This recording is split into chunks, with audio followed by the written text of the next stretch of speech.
और आप देखना शुरू कर चुके हैं हमारा खास कार्यक्रम इसलिए मैं कह रहा हूं क्योंकि भारतीय जीवन परंपरा में जिस तरीके से चार पुरुषार्थों की कल्पना की गई है, धर्म, अर्थ, काम और मोक्ष, इनमें एक महत्वपूर्ण जो अंग है वो है अर्थ।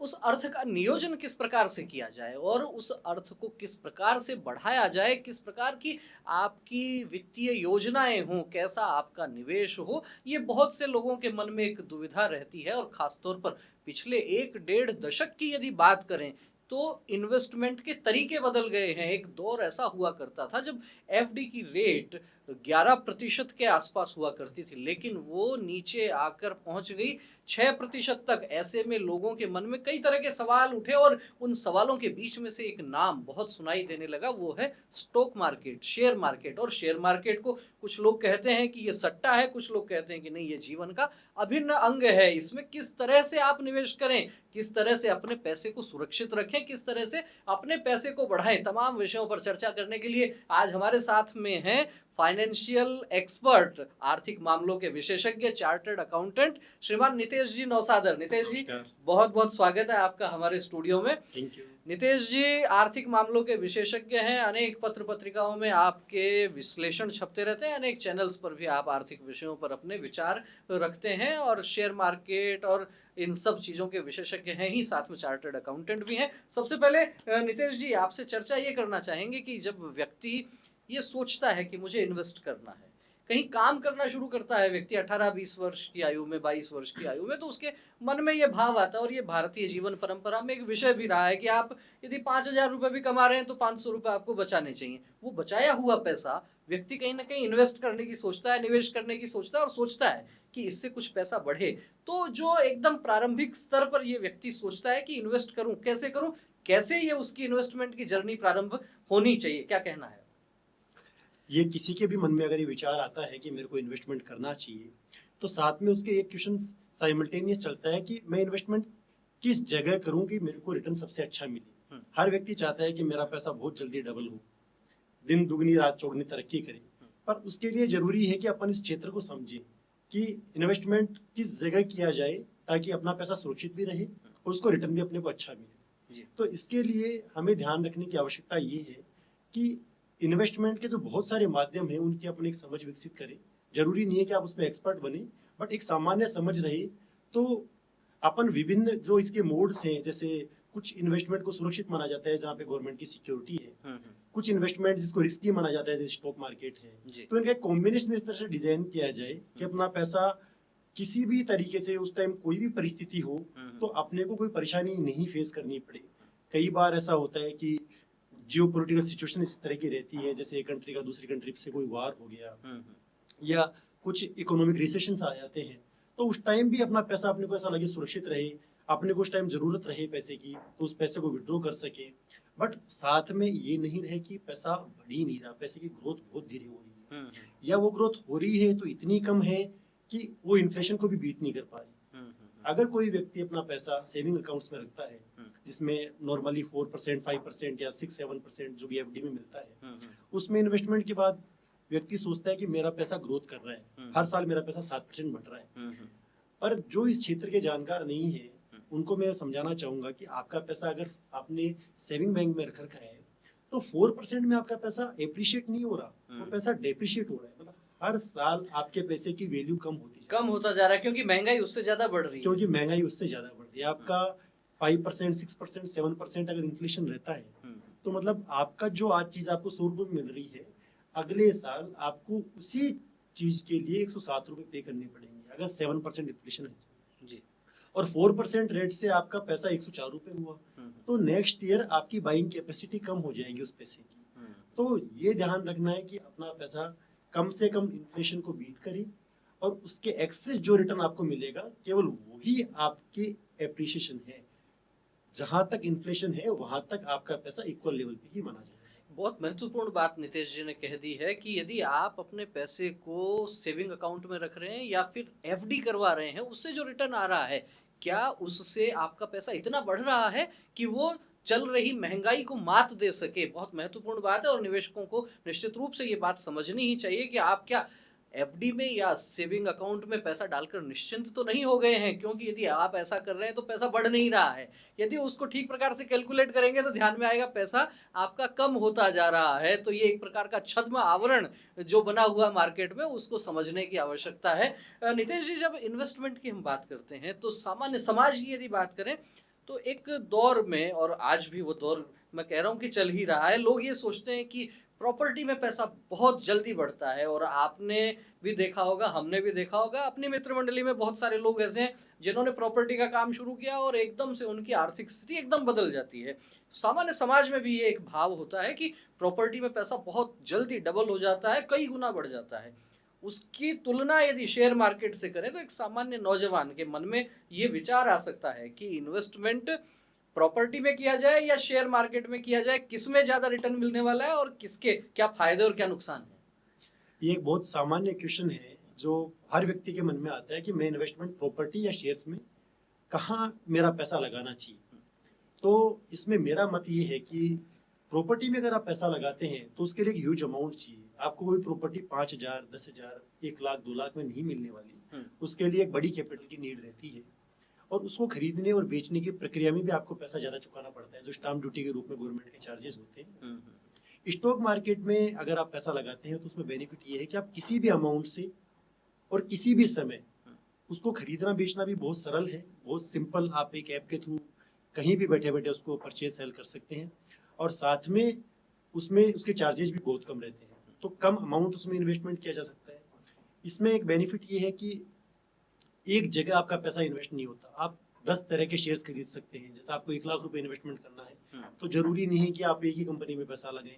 अगर आपने बहुत सारी कंपनियों में पैसा लगाया है तो आपका पैसा मल्टीपल असेट्स में डिवाइड हो गया। और अगर आपने प्रॉपर्टी में लिया तो आपका ये बहुत सारा पैसा एक सिंगल असेट्स में ब्लॉक हो गया। तो अगर उस कॉलोनी में या उस क्षेत्र में कोई ऐसी प्रॉपर्टी के रेट्स में डाउनफॉल आता है या कुछ ऐसी कंडीशन बनती है कि वहाँ पे आपका इन्वेस्टमेंट सेफ नहीं रहा, तो आपको एक आर्थिक घाटा उस टाइम झेलना पड़ सकता है। तो आई थिंक अगर आप इसकी समझ रखते हैं स्टॉक मार्केट की, या फिर आपके फाइनेंशियल एडवाइजर इतने स्ट्रॉन्ग हैं, आपके साथ में कनेक्टेड हैं, तो स्टॉक मार्केट का पैसा लॉन्ग टर्म में सबसे ज्यादा वेल्थ क्रिएट करके देता है। आप इसका डेटा चेक भी कर सकते हैं कि हाईएस्ट रिटर्न पेइंग कोई एसेट्स है तो स्टॉक मार्केट है। तो नितेश जी ने स्पष्ट कर दिया है कि यदि आप ठीक योजना के साथ में काम करते हैं, ठीक प्लानिंग से यदि आप काम करते हैं तो स्टॉक मार्केट से आप अपने पैसे को बहुत तेजी से बढ़ा सकते हैं। लेकिन नियम और शर्तें लागू हैं, जैसा कि आप सामान्यतः बहुत से विज्ञापनों के साथ देखते हैं, तो यहाँ भी उस चीज को आपको जरूर याद रखना चाहिए। नितेश जी, एक बात और मेरे ध्यान में आती है कि इन्वेस्टमेंट करने वाले जो लोग हैं उनकी सबकी अलग अलग स्थिति होती है, अलग अलग आयु होती है। हम बात करें कि मानिए 22 साल का, 23 साल का कोई नौजवान जिसने अभी अभी कोई नौकरी ज्वाइन की है, कोई काम करना शुरू किया, कोई व्यापार शुरू किया है, वो यदि इन्वेस्टमेंट करता है तो उसके लिए क्या योजना होनी चाहिए। और साथ ही साथ हम विचार करें कि किसी व्यक्ति की सेवानिवृत्ति हुई है, मान लीजिए कहीं सरकारी नौकरी से व्यक्ति रिटायर हुआ है भी, तो एक साथ बहुत राशि मिलती है, उनका इन्वेस्टमेंट करने का क्या तरीका हो सकता है। या फिर एक बात करें कि हमारे जैसे लोग जो 40 से 50 के बीच में हैं, उन लोगों के लिए क्या लगता है कि सबके लिए योजना एक जैसी होनी चाहिए या फिर आयु के हिसाब से कुछ अंतर है। देखो, सबके लिए इन्वेस्टमेंट अपने हिसाब से डिजाइन किया जाता है। सबके लिए समान योजना नहीं रख सकते, क्योंकि अगर आदमी कोई रिटायरमेंट की एज पे है तो उसको उस टाइम पैसे की ज्यादा नीड रहनी चाहिए, जनरली रहती है कि उस टाइम उनके बच्चों की शादी या उनकी हायर एजुकेशन या फिर कोई घर का कंस्ट्रक्शन के लिए उस टाइम पैसे की नीड रहती है। और इनकम की फोरकास्टिंग है वो कम हो जाती है, क्योंकि उस टाइम आदमी रिटायरमेंट या तो हो चुका या रिटायरमेंट पे है, तो उसकी इनकम इतनी ज्यादा बढ़ने के चांसेस नहीं रहते। उसका एक मेच्योरिटी लेवल आ जाता है इनकम का, तो उस टाइम उसको सेफ इन्वेस्टमेंट की तरफ जाना चाहिए। उस टाइम उनका मैक्सिमम इन्वेस्टमेंट सेफ साइड में होना चाहिए और कुछ पोर्शन उनका रिस्की एसेट्स स्टॉक मार्केट्स में होना चाहिए, क्योंकि वो वहां भी पैसा इसलिए इन्वेस्टमेंट होना चाहिए क्योंकि उसमें ग्रोथ ज्यादा है। अच्छा। और ये कोई यंग एज का पर्सन है, जैसे 25 इयर्स का कोई यंग है, उसकी अभी जॉब स्टार्ट की है, तो उसको ये ध्यान रखना चाहिए कि उसका ज्यादा पैसा रिस्की एसेट्स या जो ज्यादा एप्रिशिएटिंग एसेट्स है उनमें उनका पैसा इन्वेस्टमेंट हो। तो इस प्रकार उसका फायदा ये होता है कि लॉन्ग टर्म में वहां पे कंपाउंडिंग का बेनिफिट मिलके उसका पैसा मल्टीपल में बढ़ता है। अच्छा। और बीच में कहीं रिसेशन भी आता है, मान लो कोई डाउनफॉल भी रहता है, तो उसकी बहुत लंबी जर्नी है, एक लॉन्ग टर्म का विजन है, तो बीच के 1-2 साल के उतार चढ़ाव से इनको कोई बहुत विशेष फर्क नहीं पड़ता। तो इस तरीके से समझ सकते हैं कि क्या योजना रहनी चाहिए किस आयु वर्ग के हिसाब से। लेकिन आप जिस तरीके से बता रहे हैं कि एक रिस्क का फैक्टर भी रहता है और सामान्य समाज में जिनका बहुत अधिक आर्थिक विषयों पर अध्ययन नहीं है, ऐसे लोगों के साथ हम बैठते हैं कई बार, तो चर्चा आती है कि शेयर मार्केट में आपने इन्वेस्ट किया है, तो खासतौर पर बड़े बुजुर्ग ये कहते हैं, अरे कहाँ क्या कर रहे हो आप, ये तो जुआ है, ये तो सट्टा है, बहुत रिस्क होता है। और हमने कई लोगों को देखा है इसमें अपना पूरा पैसा डुबोते हुए। एक सामान्य लोगों में इस तरह का भाव भी हमने देखा है। तो एक तरफ लोग कहते हैं कि सिस्टमेटिक प्लान करके आप फिर इन्वेस्ट कीजिए और लगातार आप उससे पैसा बढ़ा सकते हैं। दूसरी तरफ बहुत सारे लोग ऐसे भी निश्चित रूप से समाज में आपने भी देखे होंगे कि जो अपनी जमा पूंजी को भी उसमें डुबो देते हैं। ऐसे में ये एक जो यक्ष प्रश्न बनता है कि वास्तव में शेयर मार्केट, स्टॉक मार्केट में इन्वेस्टमेंट सट्टा है, जुआ है, या ये प्रॉपर बिजनेस है? क्या कहना चाहेंगे? एक्चुअल में स्टॉक मार्केट एक बिजनेस है और इसको इसीलिए डिजाइन किया है। अगर इंडियन गवर्नमेंट की बात करें तो कोई भी ऐसी एक्टिविटी जो स्पेकुलेशन को प्रमोट करती है, ऐसी गवर्नमेंट उसको सपोर्ट नहीं करती। और इसका बेसिक फंडा भी यही है कि अगर कोई कंपनी को ज़्यादा पैसा चाहिए उसको अपनी बिजनेस नीड्स को फुलफिल करने के लिए, तो प्राइवेट कंपनीज तो अपने नियर डियर जो भी रिलेटिव्स हैं उनसे पैसा लेके अपना बिजनेस स्टार्ट कर लेते हैं। बट अगर कंपनी को बहुत बड़े लेवल पे लेके जाना है, जैसे आज जो देश की टॉप कंपनीज है, जो इसमें बैंक्स भी है, बहुत बड़ी इंडस्ट्रीज है, उनको सब लोग जानते हैं, तो उसमें जितनी बड़ी कैपिटल चाहिए वो एक बंदे की बस की बात नहीं है। और बैंक भी इतनी फंडिंग अकेले उसको किसी एक कंपनी को नहीं करती। तो इसका एक कॉन्सेप्ट आया था कि आप पब्लिक से पैसा लो, पब्लिक खुद बिजनेसमैन बने, छोटे छोटे टुकड़े से जो एक अमाउंट क्रिएट होगा वो बहुत बड़ा एक फंड बनेगा, उससे कोई आदमी बिजनेस करे। तो बिजनेस का कॉन्सेप्ट ये एक लार्ज बिजनेस के तर्ज पे आया था। तो सट्टा इसको कहना गलत है, बट इसमें एक सट्टे वाला रोल इसलिए है क्योंकि इसके शेयर्स की प्राइस कभी फिक्स नहीं होती। जैसे गवर्नमेंट की और सिक्योरिटीज है जिनमें पैसा हमेशा अप्रिशिएट ही होगा। कभी आपने बैंक में पैसा डाला तो 100 रुपए का आपको 101 रुपए होगा, कभी भी 99 नहीं होता जी। तो इसमें अप एंड डाउन होता है। तो अप एंड डाउन इसलिए होता है ये पैसा कि जो भी इसमें एक बायर होता है, एक सेलर होता है। हाँ। तो जिसको लगता है कि कंपनी का पैसा आगे बढ़ने वाला है, एक व्यक्ति को लगता है कि इस कंपनी में अब पैसा घटने वाला है, तो वो जो खरीद फरोख्त होती है इसमें, इसलिए इसका पैसा ऊपर नीचे होता है, तो लोग इसका सट्टे का नाम देते हैं। बाकी अगर पीछे के ट्रेंड को देखा जाए तो जिन कंपनीज का प्रॉफिट कंटिन्यू बढ़ा है, जिन कंपनीज ने कंटिन्यू ग्रो किया है, उन कंपनीज में हमेशा एप्रिसिएशन हुआ है, कभी भी उनकी वैल्यू डाउन नहीं हुई। ये एक आइडेंटिफाई करने वाली चीज है कि कौन सी कंपनी में अपने को पैसा लगाना चाहिए।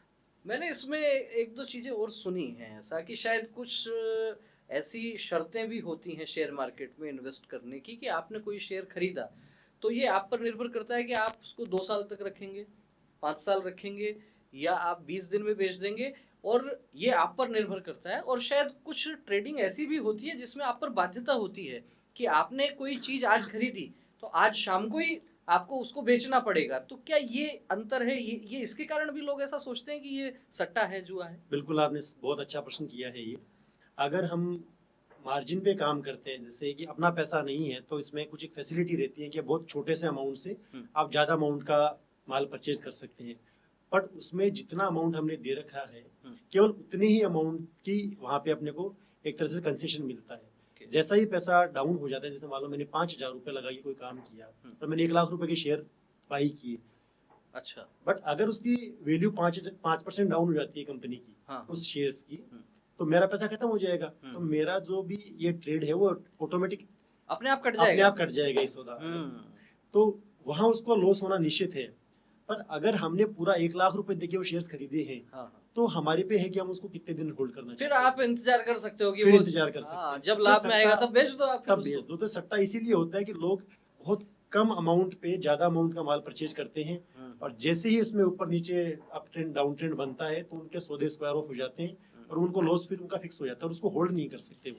ये बड़ी महत्वपूर्ण बात कही, और जैसे आपने समझाया बहुत सरलता से, मुझे लगता है कि गांव में कहावत कही जाती थी पहले कि आदमी को पैर उतने ही पसारने चाहिए जितनी उसकी चद्दर है।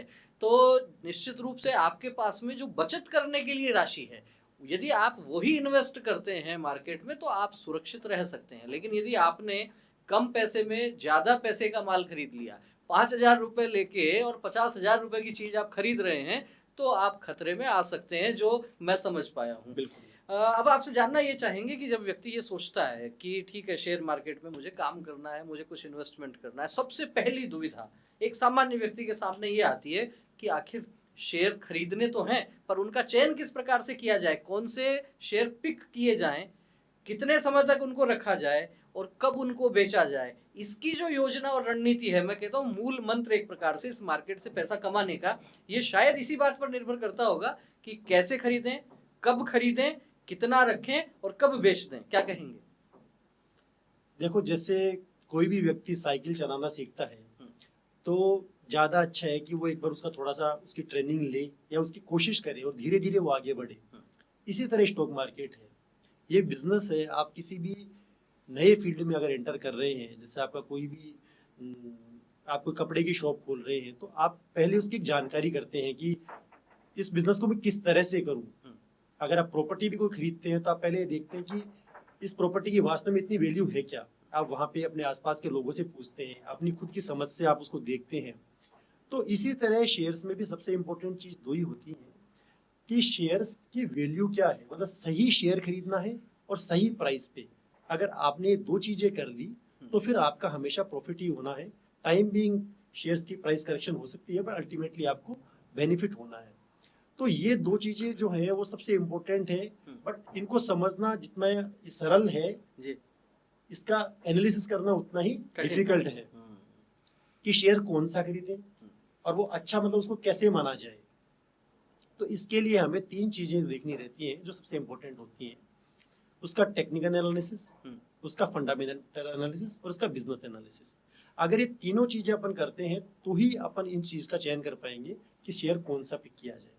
अब इम्पोर्टेंट ये है कि कैसे करें, एक सामान्य आदमी इस चीज को कैसे कर पाएगा जी। तो इसके लिए थोड़ा सा उसको एक होमवर्क करना पड़ेगा, थोड़ी सी अपनी समझ बढ़ानी पड़ेगी। इसके लिए कुछ क्लासेज जो यूट्यूब से भी ले सकते हैं, कुछ बुक्स भी आती हैं वो पढ़ सकते हैं। इसमें ऐसा नहीं है कि आपको चार्टर्ड अकाउंटेंट होने की नीड है या आपकी कोई कॉमर्स में आपकी कोई बहुत अच्छी क्वालिफिकेशन होनी चाहिए। अगर आपकी एक सामान्य स्टडी आप चीज़ों को समझ पाते हैं तो 1-2 महीने की आप पढ़ाई से इन चीज़ों को समझ सकते हैं। मतलब हमारे जैसे राजनीति के विद्यार्थी भी इस मामले में पढ़ के थोड़ा सा समझ सकते हैं। वो भी बहुत अच्छा इसमें कर सकते हैं। अब इम्पोर्टेंट ये है कि कैसे करें, एक सामान्य आदमी को मैं समझाऊं तो किस तरह से अपन उसको चूज करें शेयर, और कब तक खरीदें, ये भी एक बहुत मतलब सॉरी कब तक उसको होल्ड करें, कब उसको सेल करें, ये क्वेश्चन जनरली पूछा जाता है। हाँ।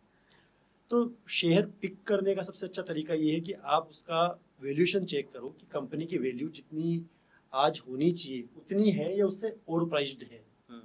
तो इसको देखने के बहुत सारे पैरामीटर हैं, जैसे इनका एक कुछ रेशियोज होते हैं, जैसे प्राइस टू बुक रेशियो है, प्राइस टू अर्निंग रेशियो है, और भी उसकी बहुत सारी चीज़ें हैं जैसे कि बैलेंस शीट की ग्रोथ क्या है, प्रॉफिट में एनी हर साल कितना एप्रिसिएशन हो रहा है, पर क्वार्टर ईपीएस कितना इंक्रीज हो रहा है। तो इन चीज़ों को देख के अपने को ये आइडेंटिफाई करना रहता है कि कंपनी अच्छी है या नहीं, ग्रोइंग है, प्रॉफिटेबल है या नहीं।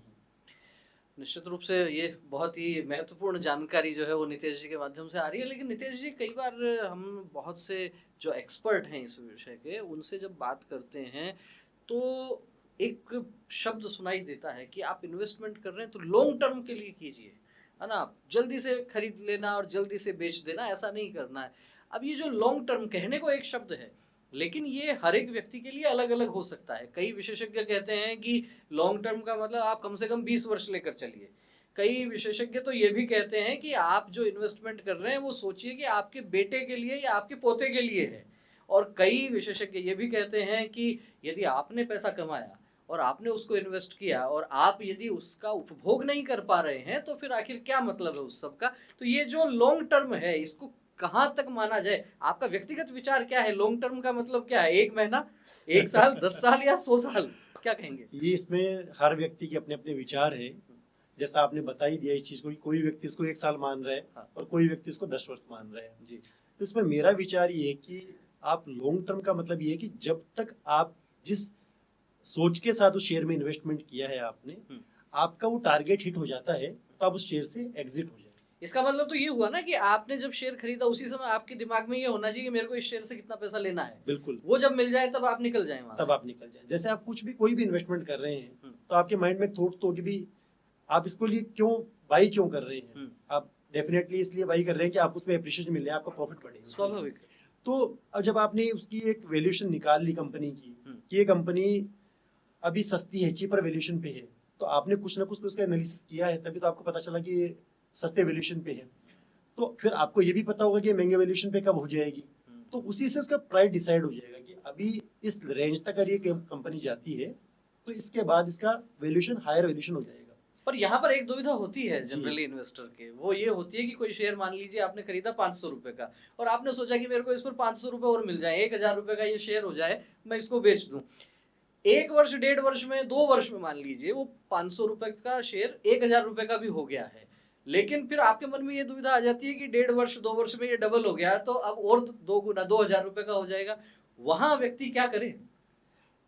यही इसमें इम्पोर्टेंट चीज यही है कि आदमी का लालच कभी खत्म नहीं होता। जी। और जो लोग इसमें अपना पैसा गवाते हैं या ज्यादा नहीं कमा पाते, दोनों बात ही मैं कहूंगा, जी। उसका रीजन यही है कि आदमी इसमें अपने लालच पे कंट्रोल नहीं कर पाता। जब वो 500 रुपए का शेयर जिसकी थोट थी कि मेरी 1000 रुपए हो जाएगा, तब ये ओवर वैल्यूड हो जाएगा। उसके बाद भी उसको ये लगता है कि 1000 से और 2000 हो जाएगा, तो उसको बेच नहीं पाता सही समय पे। तो इम्पोर्टेंट ये है कि आप सही समय पे खरीदें। सही समय कौन सा वो खरीदने का? वो होगा कि आप अच्छी कंपनी का चयन करें और जब उसकी वैल्यूएशन सस्ती हो तब उसको बाई करें। उसको और नीचे जाने का इंतजार नहीं करने के बजाय आप उसको एक एक मतलब कुछ पार्ट्स में उसको बाई करते रहें। जैसे आपको लगता है कि इसकी सही वैल्यूएशन हो गई तो आप उसमें 25% 30% पैसा इन्वेस्ट कर दें। अगर वो थोड़ा सा और नीचे जाता है तो आप कुछ पार्ट और इन्वेस्टमेंट कर दें। और आपके अगर थॉट के अगेंस्ट में वो थोड़ा सा इंक्रीज भी होता है तो भी आप रिमेनिंग मतलब पार्ट्स में आप उसमें इन्वेस्टमेंट करते रहें। होल्डिंग आपको तब तक करनी है जब तक आपका प्राइस हिट नहीं होता या उसकी वैल्यूएशन ओवर वैल्यूड नहीं होता, वो उसकी वैल्यूएशन ऊपर नहीं जाती। कई बार क्या होता है कि कंपनी के प्रॉफिट्स इतने तेजी से बढ़ते हैं, आपकी कंपनी जो आपने बाई कर रखी है, कि वो डबल होने के बाद भी उसकी वैल्यूएशन वही बनी रहती है। कि जैसे मान लो पैसा आपका जो 500 रुपए का जो एग्जांपल लिया, तो शेयर 1000 रुपए का हो गया, बट कंपनी के प्रॉफिट भी डबल हो गए, तो उसकी वैल्यूएशन लगभग वही आ जाती है। तो आपको फिर वो शेयर तब भी सस्ता लगेगा। तो मेन इसमें जो फैक्टर है वो ये कि कंपनी की प्राइस जो है उसकी वैल्यूएशन से ज्यादा हो जाए, तब आपको सेल करना है। पर उस समय आपको लालच नहीं करना। और उसके बाद भी लोग क्या कि कई बार जो है स्पेकुलेशन है तो ऑपरेटर्स को और भी तेजी से आगे बढ़ा देते हैं, तो उस टाइम आदमी को रिग्रेट होता है कि मैं इसको होल्ड करता तो मैं और कमा लेता। तो ये नहीं सोचना, केवल इस चीज का ध्यान रखना कि अगर ये अपनी वैल्यूएशन इस पे आ गई तो अपने उसको सेल करना है, और सस्ती वैल्यूएशन हो गई तो अपने को बाई करना। अच्छा, आपने ये जो सिचुएशन बताई, इसमें मेरे को एक प्रश्न और दिमाग में आ गया इसी बात पर। जैसे मान लीजिए हमने सोचा कि हमने 500 रुपए की कीमत पे कोई शेयर खरीदे, 100 शेयर किसी ने खरीद लिए, लगता है 1000 रुपए इसका प्राइस हो जाएगा, हम निकाल देंगे इसको, 1000 रुपए का प्राइस भी हो गया। तो कुछ लोगों के मन में ये भी बात आ सकती है, उसको आप कितना ठीक मानते हैं कि 100 शेयर हैं, 500 रुपए पर खरीदे, 1000 पर हो गए, 100 के 100 बेच दें, या ऐसा कर सकते हैं कि 80 बेच दीजिए, 90 बेच दीजिए और 10 रख लीजिए, क्योंकि आपको प्रॉफिट तो ऑलरेडी मिल ही चुका है। आप इंतजार कर सकते हैं आगे कि वो मान लीजिए और 1000 रुपए से बढ़ के 1500 हो जाए। ये यदि रणनीति रहती है तो इसको क्या मानते हैं, सही है कि गलत है? ये भी रणनीति अपने आप में सही है कि आप जैसे पार्ट्स में बाई कर रहे हैं वैसे ही आप पार्ट्स में सेल भी कर सकते हैं। कि जो आपका वैल्यूएशन आ गया तो उसके आसपास, क्योंकि एग्जैक्ट वैल्यूएशन कोई भी आइडेंटिफाई नहीं कर सकता कि ये पैसा, ये 500 रुपए का शेयर एग्जैक्ट 1000 पे ही जाएगा। तो इस तरह से भी किया जा सकता है कि आप कुछ कुछ पार्ट आप सेल करते रहिए, बट उसमें ज्यादा इंतजार नहीं करना चाहिए कि कंपनी की वैल्यूएशन कंप्लीट हो गई, मतलब अपने फेयरली वैल्यूड हो गया शेयर, तो हर समय पे सस्ते शेयर अवेलेबल रहते हैं, हर समय पे मार्केट में महंगे शेयर भी रहते हैं। तो ज्यादा अच्छा तरीका ये है कि उस टाइम आप उससे स्विच करके दूसरी कोई ऐसी कंपनी में एंटर कर जाए जो उस टाइम चीपर वैल्यूएशन पे अवेलेबल है। ये तो महत्वपूर्ण बात है। चीपर वैल्यूएशन वाली कंपनी के चांसेस हैं कि वो वापस ऊपर वो आगे जाएगी, बढ़ेंगे, नीचे जाने के चांसेस कम है। और जिसका वैल्यूएशन पहले ही ऑलरेडी ऊपर हो चुका, उसके चांसेस ऊपर जाने के कम रहेंगे, नीचे जाने के ज्यादा रहेंगे। ये महत्वपूर्ण बात है, आपको समझना पड़ेगा बड़ी बारीकी से कि जिस कंपनी का आप शेयर खरीद रहे हैं उस कंपनी की वास्तविक स्थिति क्या है, और उसके जो शेयर के प्राइस हैं वो वास्तव में उसकी जो एक्चुअल प्राइस होनी चाहिए उससे ऊपर है नीचे है, इतना तो आपको समझना पड़ेगा। इसके लिए आपको अध्ययन भी करना पड़ेगा, इसके लिए आपको एक्सपर्ट से आपको राय मशवरा भी करना पड़ सकता है, और आप इस तरह के वीडियो देखकर भी अपना ज्ञान वर्धन कर सकते हैं। नितेश जी, एक टर्म और चलता है शेयर मार्केट में, हम लोग अक्सर सुनते हैं जब हम कोई कार्यक्रम भी देखते हैं, तो ये कुछ कैप को लेकर बात होती है, लार्ज कैप, मिड कैप और स्मॉल कैप। हम तो यदि खेल के मैदान में होते हैं तो सिर पर लगाने वाली कैप हमें याद आती है, लेकिन ये शेयर मार्केट में जो कैप वाला फंडा है, इस पर क्या कहना चाहेंगे आप? क्या अंतर है इनमें और किस तरह से कौन सी कंपनियां, वैसे तो नाम से समझ में आता है लार्ज कैप मतलब बड़ा व्यापार उनका रहता होगा, स्मॉल कैप का व्यापार अपेक्षाकृत कम रहता होगा, लेकिन क्या अपना जो पोर्टफोलियो बनता है इन्वेस्टमेंट का, जो उसमें इनका कैसे बैलेंस बना के रखना जो कैप आपने बताया है, बहुत अच्छी टर्मिनोलॉजी यूज की है आपने जी। इसमें। तो ये इस तरह से डिजाइन होता है कि जो कंपनियां जिनकी वैल्यूएशन ज्यादा है उन कंपनीज को लार्ज कैप में आइडेंटिफाई किया गया है। अच्छा। बीच की जो मिड साइज की कंपनीज है जिनका वैल्यूएशंस कम है उनसे उनको मिड कैप कंपनीज कहते हैं, और जो छोटी कंपनियां हैं उनको स्मॉल कैप, और बहुत छोटी कंपनियां हैं उनको माइक्रो कैप कंपनीज में आइडेंटिफाई करते हैं। तो अब इसमें एक क्वेश्चन ये भी आता है कि बहुत लोग कहते हैं कि भाई माइक्रो कैप में इन्वेस्ट करो, कई कहते हैं small cap, mid cap, large cap.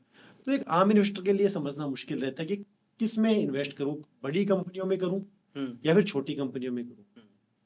तो जिस तरह से अपना इन्वेस्टमेंट अपने डिजाइन करने की बात की कि एक सिंगल जगह पूरा पैसा नहीं डालने के बजाय आपको मिक्स में पैसा इन्वेस्ट करना चाहिए, जैसे पीपीएफ है, सुकन्या समृद्धि योजना है, यूलिप प्लान है, एसआईपी है, म्यूचुअल फंड है, और डायरेक्ट इन्वेस्टमेंट है स्टॉक मार्केट में। तो ये बहुत सारे मोड हो गए। इसके अलावा भी बात करें तो गोल्ड एक अलग इन्वेस्टमेंट प्लान में आता है। तो भारत के लोग वैसे भी खूब करते ही वो करते ही है। तो अलग अलग असेट्स में रखने का फायदा ये होगा कि कुछ भी सिचुएशन अगर क्रिएट होती है तो एक जगह पैसा आपका डाउन हो रहा है तो एक जगह एप्रिशिएट भी होगा। उसमें एक बहुत विशेष बात ये है कि जहां तेजी है लोग वहां भगते हैं, तो इसलिए उनको लॉस होता है कि जो चीज पहले ही बहुत ऊपर के तो वो कितना आगे जाएगी। तो लोगों को एक फोमो वर्ड है इसमें, fear of missing out. Fear of missing out, FOMO कि कहीं निकल नहीं जाए, छूट नहीं जाए मेरी गाड़ी। तो उसलिए लास्ट में जब वो गाड़ी भगती रहती है तो लोग उसमें बैठने की कोशिश करते हैं और वहीं वो अटक जाते हैं। जैसे अभी गोल्ड के प्राइस है, हाँ। कि अभी ऑलमोस्ट डबल हो गए गोल्ड के प्राइस पिछले अगर 1 साल 1.5 साल की बात करें तो अब लोगों को ये डर सता रहा है कि कहीं सोना और आगे नहीं बढ़ जाए, कहीं छूट नहीं जाए हमसे। तो जिसको 2 साल 3 साल बाद भी गोल्ड चाहिए वो सोच रहा है कि मैं आज ही खरीद लूँ उसको, कि पता नहीं आज 1 लाख हो गया, हो सकता है 2 लाख हो जाए। बाकी पीछे के ट्रेंड की अगर आप देखोगे तो कभी भी ऐसा नहीं होता कि कोई चीज बढ़ते ही जा रही है, उसका एक लेवल आता है, उसके बाद वो चीज या तो स्टेबल हो जाती है या फिर डाउन होती है। बहुत तेज बढ़ती है तो फिर थोड़ा थोड़ा नीचे भी आती है, फिर या तो रुकती है या फिर नीचे आती है। कंटिन्यू ग्रोथ किसी भी एसेट्स में कभी भी नहीं होती। अब जरूरी नहीं है कि गोल्ड 50,000 से 1 लाख हो गया तो अगले 2 साल में फिर 2 लाख हो जाएगा, ऐसा जनरली नहीं होता अगर आप ट्रेंड को देखो। तो ऐसे ही अगर आप स्टॉक मार्केट में केवल इन्वेस्ट कर रहे हैं तो वहां भी ये ध्यान रखना है कि सारा पैसा एक असेट्स क्लास मतलब एक सेक्टर में नहीं लगाएं, अलग अलग सेक्टर में पैसा लगना चाहिए। आपको कुछ पैसा लार्ज कैप में होना चाहिए, कुछ मिड कैप में, कुछ स्मॉल कैप में, कुछ माइक्रो कैप में। और कंपनीज का डाइवर्सिफिकेशन भी बहुत इंपॉर्टेंट है। ऐसा नहीं कि आपने सारा पैसा बैंकिंग में लगा दिया, हो सकता है कि उस टाइम बैंकिंग में ऐसे कोई नेगेटिव ऐसी चीज आएगी, उनके बैंकिंग कंपनीज के प्रॉफिट कम होने हैं तो आपका सारा पैसा ही डाउन साइड में चला जाएगा, आपका ग्रोथ। शेयर मार्केट में भी अलग अलग फील्ड में पैसा लगाना चाहिए। कुछ पैसा हो सकता है आपका रियल्टी में होना चाहिए, कुछ आपका जो कंज्यूमर ड्यूरेबल बिजनेस है उसमें है, कुछ बैंकिंग में है, कुछ इंफ्रा में है, कुछ इंजीनियरिंग में है। तो ऐसे अलग अलग सेक्टर में आपका पैसा डाइवर्सिफिकेशन होना चाहिए। साथ में अलग अलग कैप की कंपनीज होनी चाहिए। लार्ज कैप कंपनीज में ये फायदा होता है कि वो उनमें प्राइस का फ्लक्चुएशन बहुत ज्यादा नहीं होता, ना तो बहुत तेजी से बढ़ती है ना बहुत तेजी से कम होती है, तो वहाँ एक सेफ्टी है। बट एक उसका ड्रॉबैक भी है कि वहाँ प्राइस इतना एप्रिशिएट भी नहीं होता, बहुत तेजी से बढ़ता भी तेजी से बढ़ता ही नहीं। छोटी कंपनियां हैं उनमें प्राइस का एप्रिशिएशन बहुत तेज होता है, क्योंकि आज 100 करोड़ की कोई कंपनी है उसको 1000 करोड़ की कंपनी बनने में बहुत टाइम नहीं लगता, जबकि अगर कोई company 2 lakh crore market cap की है तो उसको 20 लाख करोड़ मार्केट कंपनी होने में समय लगेगा, बहुत समय लगता है। तो इस हिसाब से तो ये भी समझा जा सकता है कि जो लार्ज कैप की जो कंपनियां हो गई उनमें रिस्क कम है, लेकिन उसमें आपका जो मुनाफा है वो भी धीरे धीरे बढ़ने वाला है। स्मॉल कैप में आपको मुनाफा भी बहुत तेजी से मिल सकता है तो आप उसमें नुकसान भी उठा सकते हैं, रिस्क ज्यादा है। मैं ठीक समझ रहा हूँ? बिल्कुल ठीक। इसमें मैं एक बात कहना चाहूंगा, आप अपने खुद पे भी ले सकते हैं कि जैसे आपने कोई बिजनेस स्टार्ट किया जी, तो हो सकता है कि शुरू में आप उससे 10,000 रुपये कमा रहे हो बिजनेस से, आपने थोड़ी मेहनत की, एक्स्ट्रा एफर्ट किए और बिजनेस को अपना एक्सपेंड किया, तो आप 10,000 रुपये से 1 लाख रुपये पहुंचना बहुत बड़ी बात नहीं है, आप बहुत जल्दी उसमें ग्रोथ कर सकते हैं। पर जब आपकी इनकम मान लो 5 लाख 10 लाख रुपए बिजनेस हो गया, आपका सेटल हो गया, तो उस बिजनेस से आपको 5 लाख से 50 लाख पहुंचने में बहुत टाइम लगता है। तो यही लार्ज कैप और मिड कैप स्मॉल कैप का फर्क है कि छोटी कंपनियां जो वेल एस्टेब्लिश्ड है, जिनको 5-10 साल हो गए, एक उसका एक अच्छा ट्रैक रिकॉर्ड है कि कंपनी हर साल प्रॉफिट ग्रो कर रही है, कंपनी के प्रोमोटर अच्छे हैं, मैनेजमेंट अच्छा है, तो ऐसी कंपनियां जिनकी साइज छोटी है पर बिजनेस इनका अच्छा है, ग्रोविंग है, अभी इंडिया को बिजनेस की नीड है, तो उसमें अगर आप पैसा लगाएंगे तो आपका रैपिडली ग्रो होता है। तो अगर आप यंगस्टर हैं, बहुत अर्ली एज में आपने पैसा इन्वेस्ट करना स्टार्ट किया है, तो आपको एक अच्छा खासा अमाउंट मिड कैप और स्मॉल कैप में रखना चाहिए। निश्चित रूप से मिड कैप और स्मॉल कैप में भी आपको इन्वेस्ट करना चाहिए और कितना रिस्क कहाँ ले सकते हैं पूरा सोच विचार करके निर्णय फिर आपको करना चाहिए। इसलिए करना चाहिए क्योंकि उससे प्रॉफिट होगा तो आपको, और यदि नुकसान होगा तो भी वो सहन करने की स्थिति में आप रहें, ये जरूर आपको ध्यान रखना चाहिए। और ये चर्चा भी हम इसीलिए कर रहे हैं कि आप बहुत विस्तार से इन सब चीज़ों पर अध्ययन करें, क्योंकि आखिर जो रिस्क है वो आपकी स्वयं की है। एक चीज और चलती है अक्सर, जब मार्केट ऊपर बढ़ता है सब लोग प्रसन्न रहते हैं, पैसा बढ़ रहा है, सब मार्केट हरे निशान में चल रहा है, लाल निशान में आता है, घाटे में नुकसान में जब जाते हैं तो लोगों की धड़कनें कई बार बढ़ती हैं। और ऐसे में समझदार लोग कई बार ये भी कहते हैं, जैसा हमारे माननीय प्रधानमंत्री जी कई बार कहते हैं, आपदा में अवसर। तो बहुत से लोग ये भी कहते हैं कि जब रेट डाउन हो रही है वो आपके लिए अवसर है। आपदा तो है निश्चित रूप से, पर उसमें से अवसर निकाला जाए। लोग कहते हैं एवरेज कर लीजिए। ये जो एवरेज करने वाला फंडा है, एवरेज कब करना चाहिए? क्योंकि मार्केट गिर रहा होता है तो सबके मन में यही भाव होता है कि पता नहीं और कितना नीचे जाएगा, मैं भी यहाँ खरीद लेता हूँ, 100 रुपये और नीचे चला जाएगा और नुकसान हो जाएगा। तो ये एवरेज करते समय क्या सावधानियां रखनी चाहिए? देखो, एक सामान्य इन्वेस्टर हमेशा जब प्राइस नीचे जाता है तब वो सेल करता है, और जब प्राइस ऊपर जाता है तो बाई करता है। यही उसकी सबसे बड़ी मिस्टेक होती है। इस मार्केट में कुछ बड़े प्लेयर्स हैं जो बहुत एक अच्छा अमाउंट लेके बैठे हैं, इस काम को बहुत प्रोफेशनल तरीके से कर रहे हैं, और साथ में बहुत छोटे छोटे इन्वेस्टर हैं जो अपनी जो भी सैलरी से या बिजनेस से जो पैसा बचता है थोड़ा सा, उसको एक अप्रिशिएट करने के लिए पैसा इन्वेस्ट करते हैं। तो उनको उस क्षेत्र की समझ नहीं होने के कारण वो जब प्राइस नीचे जाता है तब डर जाते हैं कि पता नहीं प्राइस कितना नीचे चला जाएगा, हो सकता है कि हमारा शेयर जीरो ही हो जाए। और जब बढ़ता है तो वो इस एक्सपेक्टेशन में चले जाते हैं कि पता नहीं इसका प्राइस कितना ऊपर चला जाएगा, तो उसको सेल नहीं करते। ये सबसे बड़ी मिस्टेक रहती है। और एवरेजिंग भी एक इसी का पार्ट है बिजनेस का, कि कब हमें एक एवरेज करना चाहिए। तो इसको एवरेजिंग में बहुत जल्दी नहीं करनी चाहिए कभी भी किसी को। कंपनी के या तो अगर किसी भी रीजन से कंपनी में फॉल आ रहा है, जैसे अभी अभी मैं रिसेंट की बात करूँ तो अभी सबको डर सता रहा है कि क्या इंडिया पाकिस्तान पे अटैक करेगा क्या। अगर अटैक करेगा तो इन्वेस्टर के मन में डर है कि हो सकता है कि इससे शेयर मार्केट क्रैश हो जाए और पैसा हमारा बहुत नीचे चला जाए जी। तो इस डर में वो या तो अपना पोर्टफोलियो को क्लीन कर देते हैं, पूरा पोर्टफोलियो खाली कर देते हैं। तो बहुत सारी चीजें ऐसी हैं कि जिन पे आप एक अनुमान लगा सकते हैं पर उसमें कोई कंफर्मेशन नहीं होती।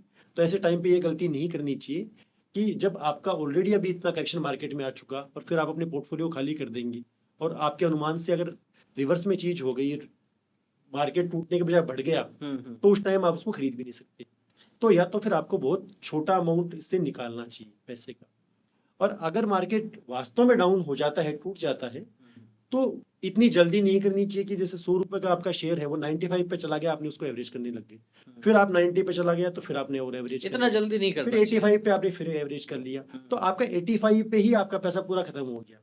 जबकि कई बार करेक्शन आता है तो अच्छी से अच्छी कंपनी भी 50% प्राइस पे, मतलब जो 100 रुपए की कंपनी है वो तो आपको 50 रुपए में मिल जाएगी। सकती है। तो आपको इंतजार करना चाहिए।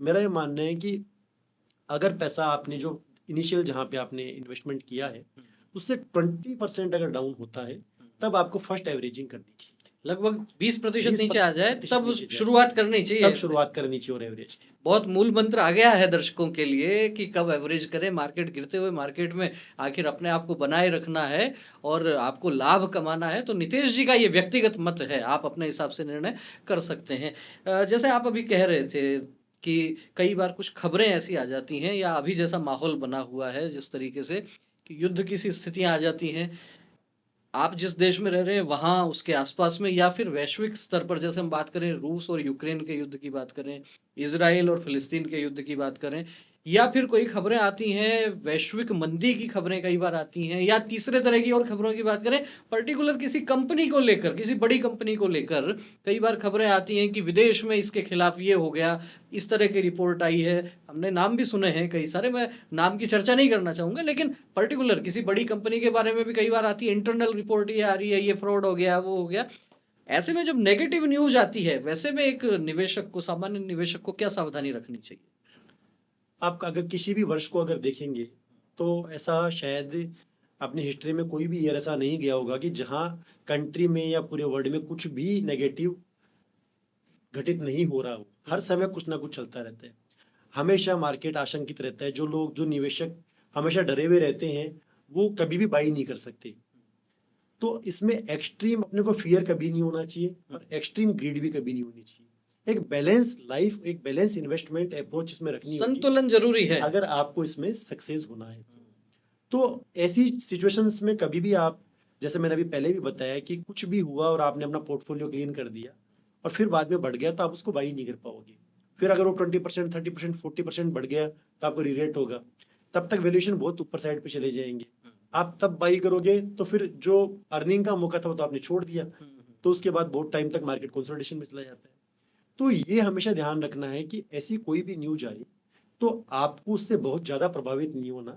अपनी एक सिस्टमेटिक अप्रोच रखनी है कि जब भी कोई कंपनी आपको सही वैल्यूएशन पे अगर अवेलेबल होती है तो आप उसको टाइमली मैनर में, बिल्कुल पार्ट्स में उसको बाई करते जाएं। तो अभी जो रिसेंट में चल रहा है या अभी पहले भी हुआ, जैसे रशिया यूक्रेन वार हुआ, तो इस तरह की चीज़ों में मार्केट कभी भी एक टाइमिंग वो डाउन साइड जाता है, बट अल्टीमेटली मार्केट को ऊपर जाना है। क्योंकि मार्केट को अब सामान्य स्थिति में इस तरह समझो कि मार्केट क्या है, जो कंपनीज है इंडिया की पूरी, उनका सबका जो टोटल मार्केट कैप है उसी सेंसेक्स और निफ्टी बना है। तो अगर कुछ पूरी देश में या विदेश में कुछ घटित हो रहा है तो अपन लोग क्या खाना पीना बंद कर रहे हैं, चाहे मकान की कंस्ट्रक्शन बंद हो रहे हैं, चाहे पेंट बंद हो रहा है, सामान्य जीवन तो चाहे वैसे ही गाड़ी चलता खरीदना है। बन रहा है, तो सब चीजें अगर वैसे ही चल रही हैं तो उस कंपनी पे कोई इफेक्ट इतना बड़ा नहीं आ रहा ना। अगर आप गाड़ी खरीद रहे हो तो जो कंपनी ने आपको गाड़ी सेल की है उसमें उसमें एक प्रॉफिट अर्न किया है, तो इसका मतलब है कि आपकी वो कंपनी ग्रो हो रही है, उसमें प्रॉफिट बढ़ रहे हैं। अगर आप कुछ भी मार्केट से परचेज कर रहे हैं तो जो भी ये इसकी कंपनी है जिससे आप ये बाई कर रहे हैं तो उसके पॉकेट में कुछ पैसा जा रहा है, कुछ अर्निंग जा रही है। तो ये चीजें नहीं रुक रही तो कंपनी भी कभी नहीं रुकती। देश की ये अर्थव्यवस्था है, अगर ये एकदम से ठप कभी भी नहीं हो सकती। इसमें ऊपर नीचे उतार चढ़ाव आ सकता है, बट कभी भी देश रुकता नहीं है, ये आगे चलना है। और मार्केट का भी अगर देखा जाए तो सेंसेक्स 100 से स्टार्ट हुआ था, आज 75,000 पे है, 79,000 के राउंड है। तो आदमी और मार्केट लास्ट में उसको ऊपर ही जाना है। बहुत महत्वपूर्ण बात है कि व्यक्ति हो चाहे फिर शेयर मार्केट हो, लगातार ऊपर जाना है। लेकिन यहाँ पर थोड़ा सा अंतर ये है कि मनुष्य की आयु लगातार बढ़ती है, जो आज 44 का है अगले वर्ष 45 का हो जाएगा। लेकिन शेयर मार्केट कई बार आपको खेल जरूर दिखा देता है कि 85,000 पे जाके 75 पर आ जाता है, लेकिन जाना उसको 95 पर है। ये तय है बात, क्योंकि आप पुराना इतिहास जब निकाल कर देखेंगे तो आपको लगेगा हाँ समय जरूर उसमें लग सकता है। तो ऐसे समय पे कि जब गिरावट है, आपको धैर्य रखना पड़ेगा, बहुत पैनिक की आवश्यकता नहीं है। और स्थितियां यदि बिगड़ती हैं तो स्थितियां सुधरती भी हैं, और उनको सुधरने का आपको समय देना पड़ेगा। इस दौरान ये नहीं हो कि आप अपनी जमा पूंजी गंवा दें, इतना धैर्य जरूरी है। नितेश जी, कई बार हम कई मित्रों से बात करते हैं तो ये चीज़ें भी ध्यान में आती हैं कि लोगों को लगता है कि कुछ कंपनियां ऐसी होती हैं, जैसे बीच में भी चर्चा भी आई कि बहुत जल्दी जिनमें बहुत रिटर्न देखने को मिलता है। बहुत से लोग ऐसी कंपनियों में पैसा लगा देते हैं और बाद में लगता है कि एक स्टेज पर जाने के बाद वो एकदम से नीचे आ जाता है, और पता लगता है समाचार पत्रों से जब खबर पढ़ते हैं कि ये कंपनी तो फ्रॉड थी, और सामान्य निवेशक जो है वो अपनी पूंजी उसमें गंवा देता है, लुट जाता है। तो ये जो इस प्रकार की कंपनियां हैं, फ्रॉड कंपनियां हैं, उनसे आदमी कैसे बचे? किस तरह की, क्या केवल जो बड़े बड़े नाम हैं जिनको हम सामान्य रूप से बाजार में देखते हैं अलग अलग सेक्टर में, क्या उनमें ही खरीदारी करनी चाहिए, या फिर लाभ व्यक्ति कमाना चाहता है तो रिस्क भी लेता है, लेकिन फ्रॉड कंपनियां क्या हैं और कैसे इनसे बचा जा सकता है? अभी आपके क्वेश्चन में 2 क्वेश्चन मैंने आइडेंटिफाई किए हैं। जी। एक कि केवल वो जो कंपनियां वेल नोन है हाँ। केवल उन्हीं में बाइंग करनी चाहिए जी। या फिर अन्य जो कंपनीज हैं उनमें भी बाइंग करें। हाँ। दूसरा आपका क्वेश्चन ये है कि इसमें अपन आइडेंटिफाई कैसे करेंगे कौन सी कंपनी फ्रॉड है, उससे अपन कैसे बचे। तो ऐसा नहीं है कि आप उन्हीं कंपनी में बाइंग करें जिनको आप बहुत अच्छे से जानते हैं, क्योंकि सामान्य व्यक्ति जिस फील्ड का है उसकी कंपनीज को जानता है जिसमें वो बिजनेस कर रहा है, या तो उनको जानता है या फिर अपनी जो रूटीन लाइफ में जिन चीज़ों का काम आता है केवल उन कंपनीज को जानता है। जैसे आप पेंट की कंपनीज है उनको जानते हैं, बैंक्स है उनसे आपका परिचय रहता है, हाँ। या बहुत कोई बड़ी कंपनी जो देश की लीडिंग हाँ, कंपनी गाड़ियां उनको बनाने जानते वाली हैं, कंपनियां मान तो लीजिए, मेडिकल की उन कंपनियां मान तो लीजिए। उनसे आप परिचय रहता है। बाकी जैसे इंजीनियरिंग सेक्टर है, इंफ्रा सेक्टर है, बहुत सारी मेडिकल लाइन की भी ऐसी कंपनियां जो उनके इंटरमीडिएटरी है, उनके हमने मतलब नाम ही नहीं सुने छोटा होंगे उनके अपने जिनके। नाम नहीं सुने। तो ये विषय नहीं है कि आपको केवल उन्हीं कंपनी में पैसा लगाना चाहिए जिनका आप नाम जानते हैं। आपको कंपनी के फंडामेंटल एनालिसिस करनी है, बिजनेस की उसको इस तरह से एनालिसिस करनी है कि उसका बिजनेस ग्रोइंग है या नहीं। ये उस कंपनी के जैसे बहुत सारी रिपोर्ट्स होती हैं उनको आपको पढ़ने में पता चलेगा। उनके मैनेजमेंट अपनी कमेंट्री देते हैं, या वो कई बार अपनी जो रिपोर्ट्स है अपनी मीटिंग्स करते हैं, उससे आपको पता चलता है कि कंपनी के प्लान क्या है, किस तरह से कंपनी ग्रोथ पे जा रही है, कंपनी के पास कितने ऑर्डर्स हैं, कंपनी का विजन क्या है, इंडिया में उसकी नीड क्या है। तो उन चीज़ों को देखते हुए अगर अपन कंपनी में इन्वेस्ट करेंगे, उसको आइडेंटिफाई करेंगे, तो मेरे हिसाब से वो ज़्यादा अर्निंग बेटर दे सकती है अपने। दूसरा है कि अपन फ्रॉड कंपनीज को आइडेंटिफाई पता कैसे लगाएं कौन सी कंपनी फ्रॉड है, कि अपना जो अपनी मेहनत से जमा की हुई पूंजी है उसको कैसे सेफ और सिक्योर करें। तो इसमें जनरली जो ऐसी कंपनीज हैं वो इस तरह के प्रोपागेंडा करती हैं, इस तरह से प्रचार करती हैं कि उनके पास बहुत ज़्यादा ऑर्डर्स हैं या उनकी सेल्स में बहुत एक्सेप्शनल ग्रोथ होती है। तो अगर ऐसा कंपनी में आपको दिखता है कि जैसे लास्ट ईयर अगर देखा जाए तो उसके 1000 करोड़ की सेल्स थी, इस साल आप देख रहे हो उसमें 10,000 करोड़ की सेल्स हो गई, तो हो सकता है कि वास्तव में कंपनी में हुई हो, बट इन चीज़ों को अपने को पता लगाना जरूरी है कि इतना एक्सेप्शनल अगर ग्रोथ हुई है तो उसकी क्या रीजन है। तो अगर वास्तव में कंपनी का बिजनेस ऐसा नहीं लगता और कंपनी केवल प्रचार कर रही है, तो उससे पता चलता है कंपनी इन्वेस्टर को लुभा रही है, वो इस तरह की कमिटमेंट कर रही है इन पब्लिक कि भाई लोग उसकी तरफ अट्रैक्ट हों, ज़्यादा से ज़्यादा उसमें इन्वेस्टमेंट करें, पर लास्ट में जो उसके प्रोमोटर हैं वो उसका पैसा लेके अपना माल बेच के और चक्कर हो जाता है, गायब हो जाते हैं। और आम आदमी उसमें फंस जाता है। तो अगर आप बैलेंस शीट की स्टडी करेंगे तो फिर आपको पता चल सकता है, या फिर आपके जो फाइनेंशियल एडवाइजर हैं वो आपको बता सकते हैं। इसका मैं एक छोटा सा एग्जांपल देता हूँ कि कई कंपनियां अपनी सिस्टर कंपनीज बना लेती हैं, मतलब कुछ 2-3 कंपनी आपस में क्रिएट कर ली, एक कंपनी से दूसरी कंपनी को आप सेल्स कर रहे हैं। तो अगर आप सेल्स करोगे तो उसका पैसा नहीं आता, जितनी आप सेल्स बढ़ती है उतना ही पैसा उधर बैलेंस शीट में डेटर्स बढ़ जाते हैं। तो इससे पता चल जाता है कि ये सेल्स ओरिजिनल सेल्स नहीं होके फेक सेल्स है। तो उसके बैंक स्टेटमेंट कितना वो टैक्स पे कर रही है कंपनी, एडवांस टैक्स कितना जमा करा रही है, इसका ट्रैक रिकॉर्ड क्या है, 10 साल से कंपनी ऐसी चल रही है ग्रोथ। तो इन चीज़ों से आइडेंटिफाई हो जाता है। तो एक सामान्य मैं सलाह ये देना चाहूँगा कि या तो आप इस काम को करें तो समझ के करें, कुछ बेसिक ट्रेनिंग लें, इसमें सुने यूट्यूब पे विवेक जी के चैनल सुने, तो उससे आपको पता चलेगा कि भाई इन्वेस्टमेंट किस तरह से करें।